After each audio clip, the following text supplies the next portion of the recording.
All right, everything that we've worked with up till this point has been to do with right triangles. Well, law of sines tells us what to do when it's a non-right triangle, okay? So if we are going to use law of sines, we have to have an angle and a side opposite.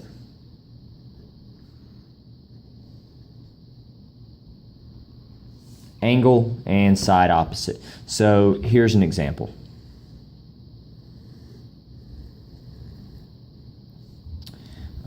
Triangle A, B, C, obviously not a right triangle. This angle is 50, this angle is 20, and this angle is 9. Now, our law of sines formula says this. A over sine A equals B over sine B equals C over sine C. So write that down somewhere. That's going to be extremely important when dealing with the law of sines. So all this says is if we have a side and an angle opposite, we can set up a proportion. And depending on what you're given depends on which proportion you use. Now, what I call our base ratio is the one that's given to us, the side and the angle opposite. So we are given this angle and this side. Well, this is A. So I'm going to set up the ratio 9 over the sine of 50.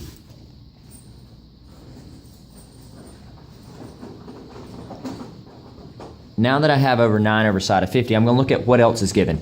And they only gave us one thing here. However, they really gave us two. If you realize that a triangle adds up to equal 180 degrees, not only did they give you that this angle is 20, they also gave you that this angle is 110 by subtracting from 180. So 180 minus 50 minus 20 gives us 110 degrees for that angle. So I'm going to use just the one they gave us, angle B.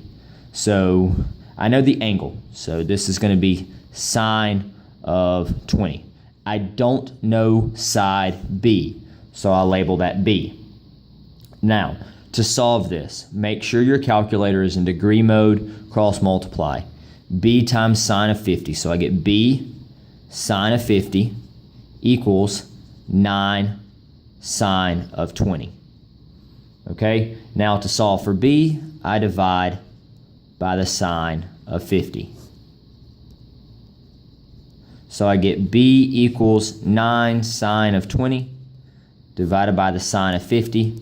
Type that in to your calculator, top piece first, so 9 sine of 50.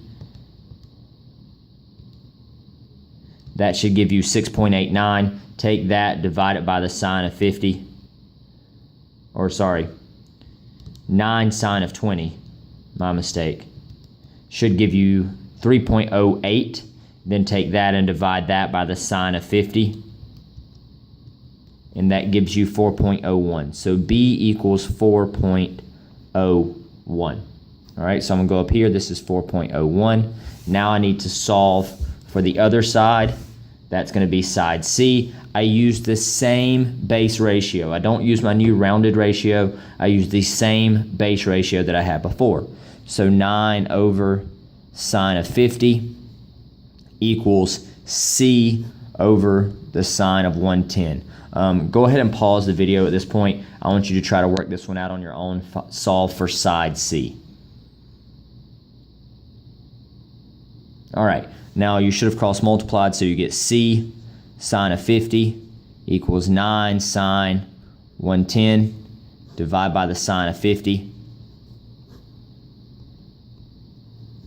C equals, so 9 sine 110 gives you 8.46. Take that, divide it by the sine of 50.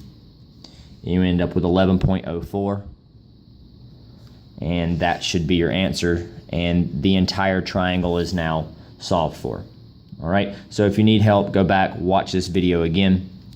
I'm going to show you one more type of problem that we may need to do. So let's look at this one. So they gave us a triangle, A, B, C. They're telling us that angle C is 87 degrees angle B or side B is 23 centimeters, and they're telling us side C is 40 centimeters. So first thing, set up your base ratio. So I'm going to get 40 over the sine of 87. That's my base ratio. That's my side and angle opposite. Now they gave us this piece, all right? So I need to solve for angle B, the side opposite. So I get 23 over the sine of B, okay? Cross multiply, 23 sine 87 equals 40 sine B. Now I've got to get rid of the 40, so I divide by 40. Go ahead and type this piece in, get your decimal. So 23 sine of 87 and then divided by 40 gives you 0.57 equals sine of B. All right, now if you think back, how do I solve for an angle? Well, you have to do inverse. So I'm going to do inverse sine. So B is going to equal inverse sine of 0.57.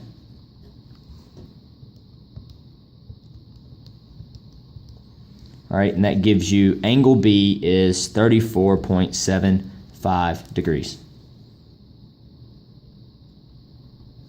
All right, now we can solve for angle A. Everything has to add up to 180, so 180 minus 87 minus 34.75 gives me 58.25. Okay, now I can solve for side A. I have to use the rounded measurement here. I don't have a choice. You cannot use Pythagorean theorem because this is not a right triangle. So one more time, 40 over sine 87 equals the side I'm looking for, which is side A, over the sine of 58.25. All right, so go ahead and solve that out on your own. Hit play whenever you're done. Okay, so we get A sine of 87 equals 40 sine 58.25. Divide by sine of 87. A is going to equal 40 sine 58.25 divided by the sine of 87. No reason to use arc sine here because we're just solving for a side. So when solving for a side, we do not use arc sine. Solving for an angle is when we use arc sine. So A equals 34.06. So this side is 34.06. Now, one quick last thing to check to make sure your answer is correct. Your largest side should be across from your largest angle. So 87 is across from 40, which is the largest. The next largest angle is 58. That's across from 34. And then the 34 is across from the 23. So everything's good. If you look down to problem number 6 on your worksheet, the first step on that problem is going to be to draw the triangle first. Okay.